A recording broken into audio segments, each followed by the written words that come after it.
कधीकधी देवाकडे जाणारा प्रवास हा दर्शनापेक्षाही जास्त काही शिकवून जातो. आणि हा प्रवास त्यापैकीच एक होता. रात्री जेवण करून आम्ही पुण्यातील वाकडेवाडी एस.टी. बस स्थानकावर पोहोचलो. तिथून दररोज सुटणाऱ्या त्र्यंबकेश्वरच्या बसमध्ये आमचं आधीच बुकिंग केलं होतं. दर्शनाची उत्सुकता मनात होती आणि प्रवासाला सुरुवात झाली.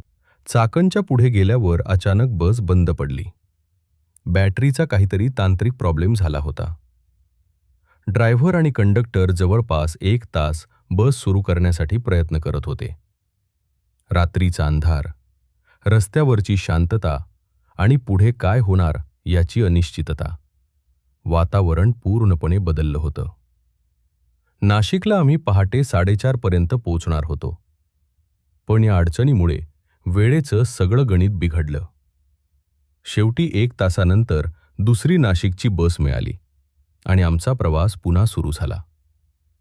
पहाटे 5:30च्या सुमारास आम्ही नाशिकला पोहोचलो. तिथून लगेच त्र्यंबकेश्वरची स्थानिक बस पकडली. रात्रभरचा थकवा, अपुरी झोप आणि सततचा प्रवास. पण मनात एकच उत्सुकता होती, महादेवांच्या दर्शनाची. सकाळी साधारण 7 वाजता आम्ही त्र्यंबकेश्वरमध्ये पोहोचलो. सर्वप्रथम पवित्र कुशावर्त कुंडात स्नान केलं.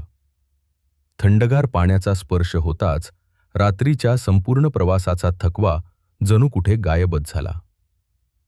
त्र्यंबकेश्वर हे 12 ज्योतिर्लिंगांपैकी एक अत्यंत पवित्र ज्योतिर्लिंग मानलं जातं.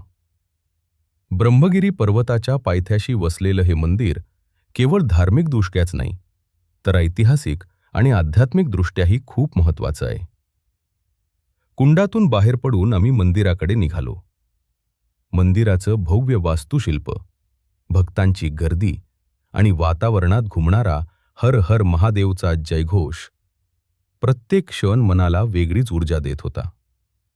दर्शनासाठी रांगेत उभं असताना एकच विचार मनात होता, इतक्या अडचणी आल्या, प्रवासात इतका उशीर झाला, पण कदाचित हे सगळं महादेवांचीच परीक्षा असेल.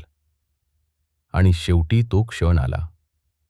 त्र्यंबकेश्वर ज्योतिर्लिंगाचं दर्शन झालं.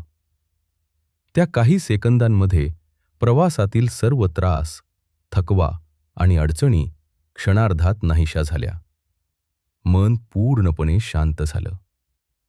देवापर्यंत पोचण्याचा मार्ग नेहमीच सोपा नसतो, पण जेव्हा श्रद्धा सोबत असते तेव्हा प्रत्येक अडचण ही फक्त प्रवासाचा एक भाग बनून जाते.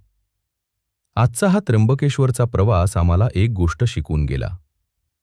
परिस्थिती कितीही कठीण असली तरी शेवटी विश्वास आणि संयम आपल्याला आपल्या ध्येयापर्यंत नक्की पोहोचवतात. हर हर महादेव. जर हा प्रवास तुम्हाला आवडला असेल तर व्हिडिओला लाईक करा, चॅनल सबस्क्राईब करा आणि कमेंटमध्ये नक्की सांगा, तुम्ही त्र्यंबकेश्वरला किती वेळा दर्शनासाठी गेला आहात. हर हर महादेव.